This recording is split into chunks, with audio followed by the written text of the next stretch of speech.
બાધિતાનું વૃત્તિનું. સ્વામિનારાયણ હરે સંવત 1383 શ્રાવણ સુધી તૃતીયાને દિવસ સ્વામી શ્રી સહજાનજી મહારાજ શ્રી ગળરામ મધ્યે દાદા ખાચરના દરબારમાં પોતાને ઉતારે મેડીની ઓસરી ઉપર ગાદી તકિયા બિછાવીને ઉતરાદે મુખારવિંદે વિરાજમાન હતા અને સર્વ શ્વેત વસ્ત્ર ધારણ કર્યા હતા અને પોતાના મુખારવિંદની આગળ મુનિ તથા દેશ દેશના હરિભક્તની સભા ભરાઈને બેઠી હતી. પછી શ્રીજી મહારાજ બોલ્યા, જે ભગવાનનો ભક્ત હોય ને તે જ્ઞાન વૈરાગ્ય યુક્ત હોય ને વિચારને બળે કહીને પોતાને બંધન કરે એવી જે માઇક પદાર્થમાં પ્રીતિ તેને ટાળી નાખી હોય તો પણ એ ભક્તને જ્યાં સુધી નિર્વિકલ્પ સમાધિ થાય નહીં ત્યાં સુધી બાધિતાનું વૃત્તિ રહી જાય છે. તેણે કહીને વિચારમાં એમ રહે છે, જે રખે મારે મા બાપ સ્ત્રી છોકરા દ્રવ્ય કુટુંબ દેહ ગેહ એમને વિશે પ્રીતિ રહી ગઈ હોય નહીં એમ બીતો રહે છે. જેમ કોઈક શૂરવીર પુરુષ હોય તેણે પોતાના સર્વ શત્રુ મારી નાખ્યા હોય તો પણ તે મરેલા શત્રુ થકી પણ ક્યારેક બી જાય છે તથા સ્વપ્નમાં તે શત્રુને દેખે ત્યારે બી જાય છે. તેમ તે જ્ઞાની ભક્તને પણ જે પદાર્થ અંતરમાંથી જૂઠું કરી નાખ્યું છે ને તેમાંથી પ્રીતિ તોડી નાખી છે તો પણ બાધિતાનું વૃત્તિએ કહીને અંતરમાં માયિક પદાર્થના બંધન થકી બીક લાગે છે અથવા ધન કલત્રાદિક પદાર્થની કોઈક સમય સ્મૃતિ થઈ આવે છે ત્યારે મનમાં બી જવાય છે, જે રખે મને બંધન કરે. એવી રીતે જે પદાર્થ અંતરમાંથી અસત્ય કરી નાખ્યા તે પદાર્થની સ્મૃતિ થઈ આવે તેને બાધિતાનું વૃત્તિ કહીએ. તે બાધિતાનું વૃત્તિ જ્યારે નિર્વિકલ્પ સમાધિ થાય ત્યારે નાશ થાય છે ને એ પુરુષને ખાધા પીધાની તથા દિવસ રાત્રિની તથા સુખ દુઃખની કશી ખબર રહેતી નથી. અને જ્યારે એ નિર્વિકલ્પ સમાધિમાંથી બહારને નિસરે ને સવિકલ્પ સમાધિમાં વર્તે ત્યારે તો બાધિતાનું વૃત્તિ રહે ખરી. માટે તે હરિભક્તને તાવ આવે અથવા દેહ પડવાનો સમો થાય ત્યારે બાધિતાનું વૃત્તિને યોગે કહીને ભગવાન વિના બીજા પદાર્થની પણ ક્યારેક સ્મૃતિ થઈ આવે અને તે સમામાં જે બોલાય તે પણ બરલા જેવું બોલાય અને ઓય બાપ ઓય માં એવા વચન પણ બોલાય. ત્યારે જે આ બાધિતાનું વૃત્તિના મર્મને ન સમજતો હોય તેના હૃદયમાં તે હરિભક્તનો અવગુણ આવી જાય, જે આ ભગવાનનો ભક્ત કહેવાતો હતો ને અંતકાળે આમ કેમ બદલે છે એવો જે અવગુણ લેવાય છે તે બાધિતાનું વૃત્તિનો મર્મ જાણ્યા વિના લેવાય છે. અને આ સંસારમાં કેટલાક પાપી મનુષ્ય હોય ને તે અંત સમયે બોલતા ચાલતા ખબરદાર થકા દેહને મેલે છે અથવા કોઈક સિપાહીને રજપૂત હોય તેના શરીરમાં ઘા વાગે એટલે ખબરદાર થકા અને બોલતા ચાલતા મરી જાય છે. માટે ભગવાનથી વિમુખ હોય ને તે ખબરદાર થકો દેહ મૂકે તો પણ શું તેનું કલ્યાણ થાય છે? તેનો તો નરકમાં જ નિવાસ થાય છે. અને ભગવાનનું ભક્ત હોય તે ભગવાનનું નામ સ્મરણ કરતો થકો દેહ મૂકે અથવા બાધિતાનું વૃત્તિને યોગે કહીને બેશુદ્ધ થઈને દેહ મૂકે તો પણ એ ભગવાનનું ભક્ત ભગવાનના ચરણારવિંદને જ પામે છે. અને તે દિવસ સંધ્યા સમયે શ્રીજી મહારાજ પોતાના ઉતારામાં મેળીની ઓસરીએ વિરાજમાન હતા અને સર્વ શ્વેત વસ્ત્ર ધારણ કર્યા હતા અને પોતાના મુખારવિંદની આગળ સાધુ તથા દેશ દેશના હરિભક્તની સભા ભરાઈને બેઠી હતી. પછી શ્રીજી મહારાજે મોટેરા પરમહંસ પ્રત્યે પ્રશ્ન પૂછ્યો, છે આ દેહને વિશે જીવ રહ્યો છે તે એક ઠેકાણે કેવી રીતે રહ્યો છે ને સર્વ દેહમાં કેવી રીતે વ્યાપી રહ્યો છે તે કહો.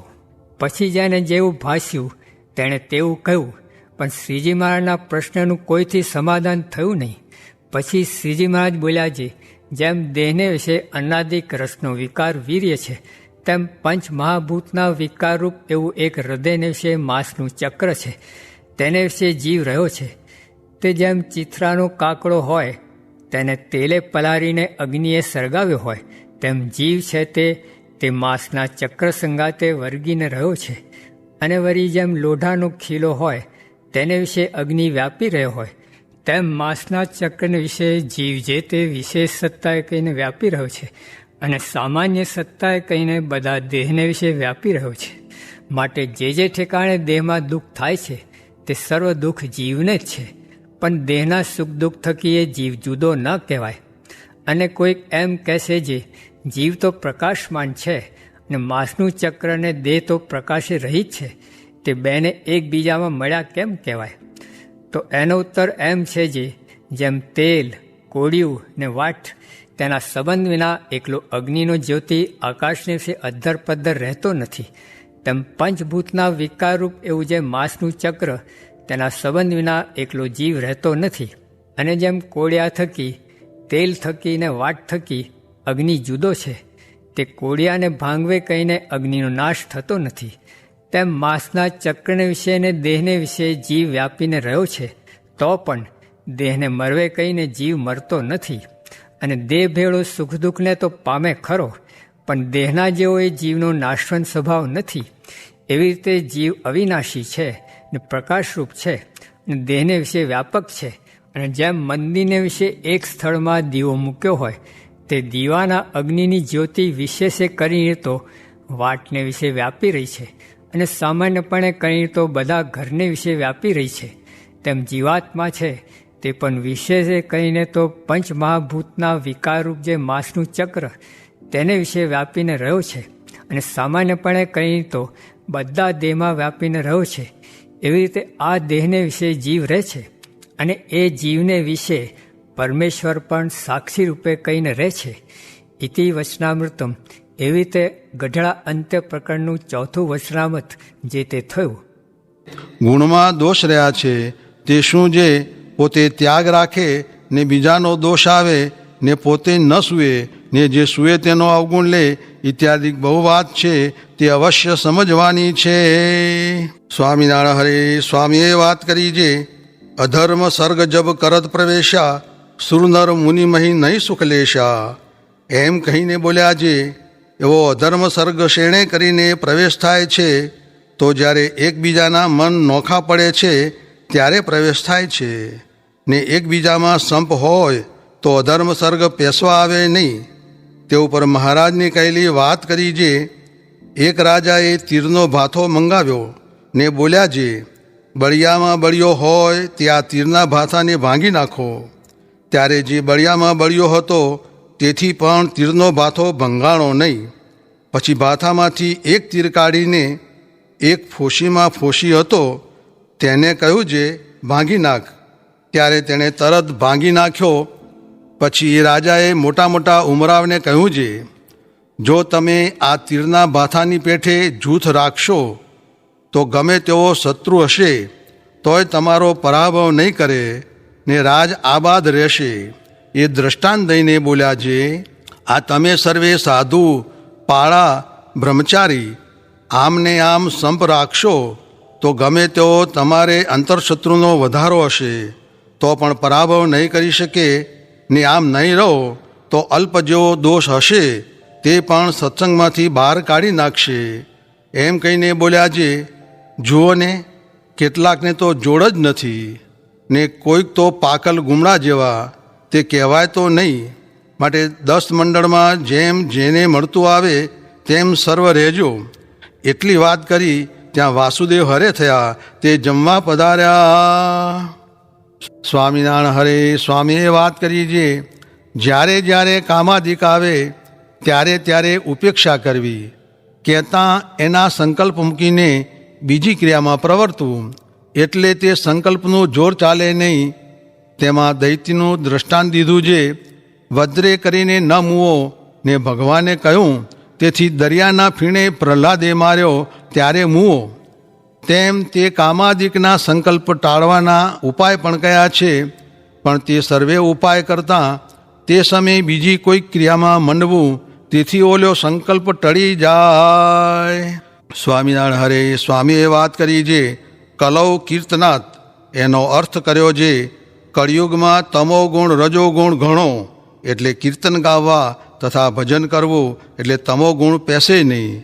ને ભજન એમ કરવું છે જેમ 2000 ઘોડાનો વાજ જાતો હોય તે સોંસરો કોઈ નીકળી શકે જ નહીં, તેમ ઉતાવળે ભજન કરવું એટલે સંકલ્પ પેસી શકે નહીં. સ્વામિનારાયણ હરે. સ્વામીએ વાત કરી છે, ગજા પ્રમાણે કરે તેમાં ભગવાન રાજી થાય છે, રાજા દાન ને પ્રજા સ્નાન. સ્વામિનારાયણ હરે. સ્વામીએ વાત કરી છે, કોટી સાધન કરે પણ આમ વાર્તા કરવી તેની બરાબર થાય નહીં, ને બીજાથી તો આટલી પ્રવૃત્તિમાં વાતું થાય નહીં. સ્વામિનારાયણ હરે સ્વામીએ વાત કરી છે, પક્ષ ને સ્નેહ તો જનાવર સુધી છે, તે પોતાના બચ્ચાને જ સેવે ને ધવરાવે છે. એક કણબી ભેંસનું પાડું લઈને આગળ ચાલ્યો જતો હતો. તે ભેંસ એક ગાઉ સાવજ આવ્યો ત્યાં સુધી પાછે પગે ચાલી ગઈ એમ છે. માટે આપણે તો એ ત્યાગ કરીને 3 ગ્રંથ પ્રમાણે રહેવું, એમાં મહારાજનો રાજીપો છે, માટે એમ વર્તવું. સ્વામિનારાયણ હરે સ્વામીએ વાત કરી છે, એકવાર મહારાજે ઊભા થઈને કહ્યું હતું જે કોઈ નિયમભંગ કરશોમાં, ને જેને કરવો હોય તે સત્સંગમાં રહેશોમાં, ને આ જે સુરજ સરખી ગોદડિયું તેમાં ભલા થઈને ડાઘ લાગવા દેશોમાં, ને મુને ભગવાન જાણશે ને કુસંગમાં હશે તો પણ કલ્યાણ થશે, ને સત્સંગમાં રહીને નિયમભંગ થશે એનું તો ભૂંડું જ થશે એમ મહારાજે કહ્યું હતું. ને એના સાધુ પણ રોજ કહે છે, તે માટે ન રહેવાય તો માગ દેજો. ને ઉંદરને મીંદડી વાણમાં બેઠા, તે મીંદડી કહે ધૂળ ઉડાડમાં, ત્યારે ઉંદર કહે મારનારી થઈ હો તો આમ જ મારને. એમ જે જાનારા થયા હોય તે જજો, પણ મીંદડીની પેઠે કરશો માં. સ્વામિનારાયણ હરે સ્વામીએ વાત કરી છે, આણીકોર દ્વારકાનાથ ને આણીકોર વડનગર ને વિસનગર ને આણીકોર સાબરમતી ને નર્મદા એ બધે ભગવાન ફર્યા છે, કાંઈ બાકી રહ્યું નથી. ને આ સાધુ પણ બધે ફર્યા છે, માટે એ સંભાળવું. સ્વામિનારાયણ હરે સ્વામીએ વાત કરી છે, શ્રાવણવદી છઠને દિવસે વાત કરી છે, બીજું બધું ભગવાન કરે, પણ જે ભજન ને નિયમ પાળવા એ બે તો કોઈને ન કરી આપે, એ તો પોતાને જ કરવું પડે, તે જો કરે તો થાય.